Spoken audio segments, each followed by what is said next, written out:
The purpose of this video is to quickly go through and show how I'm conducting optical image analysis to determine the different percents of the minerals, like volume percent, weight percent, and also look at things like the boundary relationships between different minerals and the grain size distribution, which all plays a role in its metallurgical recovery.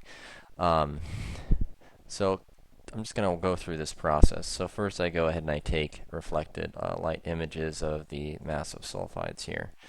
You can see this is one of the images I get. This is at a 200 times magnification. So you can see there's a bunch of different minerals here. You can see pyrite here in the creamish yellow, arsenopyrite in the white here, chalcopyrite in this orange color, a variety of different gangue minerals here in the gray and dark tones, as well as possibly holes. Let's see here, what else do we have? Sphalerite here in this medium gray color, and looks like a little touch of galena here up in the left corner. Basically, I'm taking right now for each thin section, I'm taking many images. So here's kind of a 10 images here, but in another folder I have about 200. So I'm trying to take as many images as possible to get a better weighted distribution. So the next part is to actually classify these minerals using these images using image analysis. So what I do here is I go ahead and I load this up into ImageJ. Okay, ImageJ is a free image analysis package here, and the first thing I need to do is called segmentation. It's basically separating each different mineral type out that I want.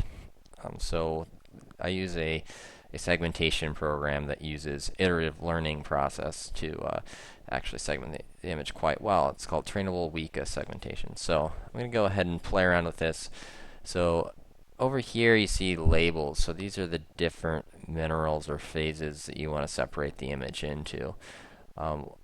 Ideally I would do this for every single mineral, but for the purposes of the video I'm going to actually skip this step except show you a very quick example of how it's done. So for class 1 I'm going to just go ahead and select a little bit of pyrite, and then I'm going to select a little bit of gangue mineralization here for class 2. I gotta change a few settings here. Okay. Alright. And then I would train the classifier. So right now it's going through a bunch of different things, figuring out, converting it to grayscale, figuring out what the average grayscale values are for each phase selected, and just kind of creating a model for classifying the image. This is probably going to be a pretty good separation because I'm not separating a bunch of more similar colors like pyrite and arsenopyrite, so I probably wouldn't have to train it that much to do pretty well. And as you can see, it actually did a pretty good job. I'm just going to toggle the overlay here. You can see, you know, it did include the arsenopyrite here, but we didn't really have a phase. But anyways, this is a complicated process, especially as you add more and more phases here. It can take, usually to get a really good clean classification, it takes me about an hour or two depending on the amount of phases in the assemblage. So we're going to skip ahead and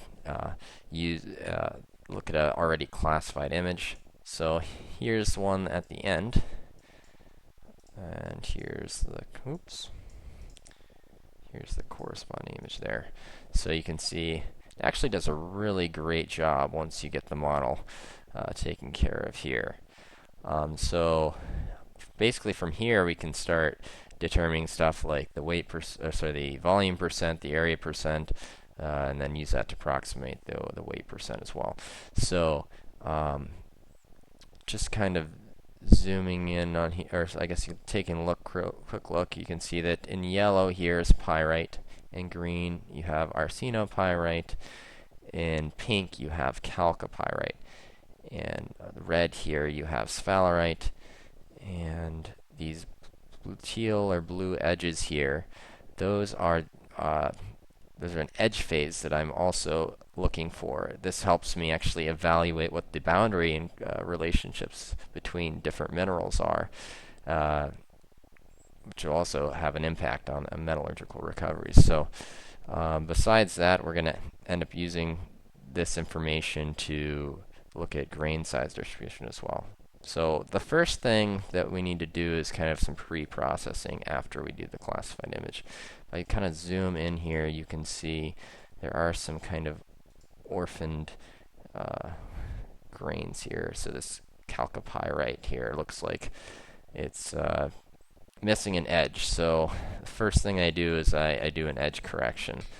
And I wrote some software to do that, and we'll just kind of go through that here. So close out everything. So this is my pre-processing here. I've set this up so it works for any assemblage. It works for as long as you set up the program right, it'll run on any computer, but you select the number of phases. I've already typed all this in to make it quicker for the video, but we have sphalerite is layer 0, 1, 2, 3, 4, 5, 6, so galena is 6. And this all corresponds to the weakest segmentation layers. So basically, at this point, I click the Find Missing Edges button here, okay, and it's actually importing the classified image. So it's importing the image, it's making a backup of it, it's finding any of those missing edges there, then it's exporting the new image there and opening up image J to create the new image based on the correction that it calculated in Excel. So, okay, so it did a lot of things there. It just created a, oh, and it opened up our next macro too. So, here's the grain size distribution information. So it actually went through and created all this. So this things like area, best fit rectangle, which I'll use actually to get a diameter out of later. But just kind of looking at this, so here would be our arsenopyrite. You can see there's some ghosting here, but different. Just kind of scrolling through. So here's the edge phase. Here's galena. Here's the gang. But overall, really good. Just to see what the fixed image looks like. So zooming in here on the fixed image. So if I zoom in here, all right, you can see that everything is now surrounded by the blue color. So all the edges are marked. So that's kind of what the first macro did, in addition to generating all these maps here for the different phases. Also actually calculated the results.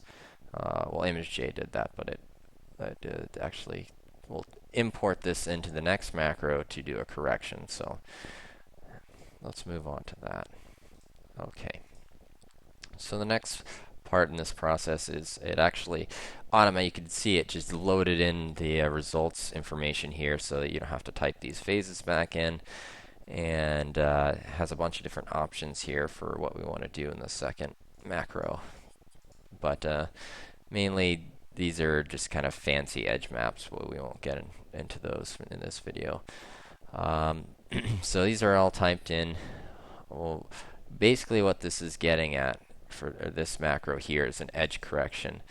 And because I have this edge phase, this teal edge phase, you can imagine that this teal color actually takes up a significant portion of the image. So when it comes down to area percent calculations, there's going to be an error associated with that edge. So what I went ahead and did, so you can see for this one, it looks like it's about 15%. So to fix that, I wrote an edge correction software that goes and counts the edges between the phases and adds that phase area back to the phase that it needs to be in to get a better estimate of what that volume or area percent for each mineral or phase is. So I'm going to go ahead and process this image. So click there. So it's just importing all this data in there. Going through now, it's doing a horizontal correction for each phase. So you can see as it goes through, it's doing it for each type. And same thing with it does a vertical, just for comparison. These usually come out almost exactly the same, the vertical and the horizontal correction. Okay, and that's it. So this is most of our results here. So